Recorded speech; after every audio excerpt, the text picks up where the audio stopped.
This is The Wire for 2030 Zulu, July 31st, 2024. Precedence is routine. Information cutoff is 1930. Bottom line up front.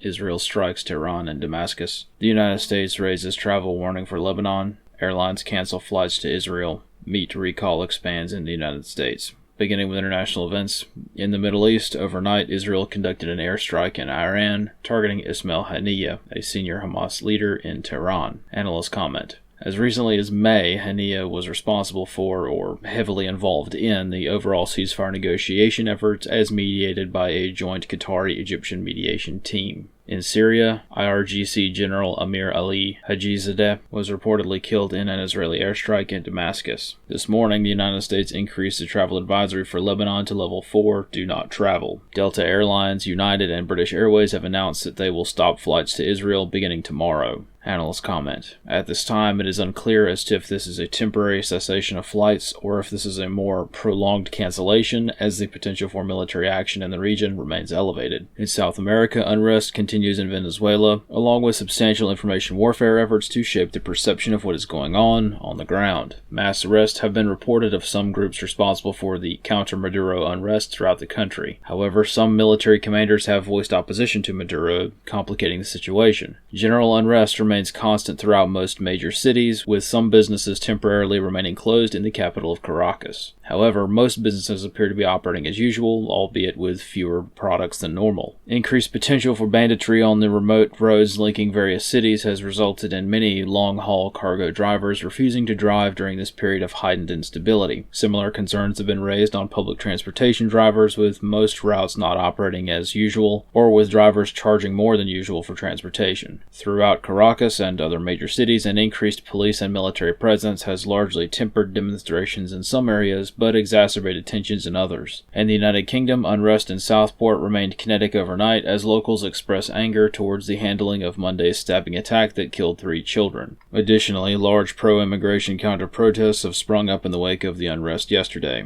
On the home front in the United States, a large recall of potentially contaminated deli meat has spread throughout the country as Boar's Head widens the recall. Previously, roughly 200,000 pounds of Boar's Head products were recalled due to an outbreak of listeria, which has caused hospitalizations and at least 2 deaths in 13 states so far. Yesterday, Boar's Head increased the recall to include an additional 7 million pounds of meat nationwide. Analysts comment. This is one of the largest meat recalls in recent history and highlights the vulnerabilities of food security and contamination potential. Analyst comments for this wire. Traditionally, in warfare, if a nation is unable to militarily achieve their goals, they must do so politically and diplomatically. Generally speaking, killing the negotiator is counterproductive towards these ends. Israel could have struck Haniyeh at any time, as the target itself was Haniyeh's private residence in Tehran. However, by coordinating the strike with the Beirut attack, this likely was intended to serve several objectives, few of which were of direct military value. In any case, these details and concerns are likely to be overcome by developing events as the world awaits the next escalation. This concludes The Wire for 2030 Zulu, July 31st, 2024.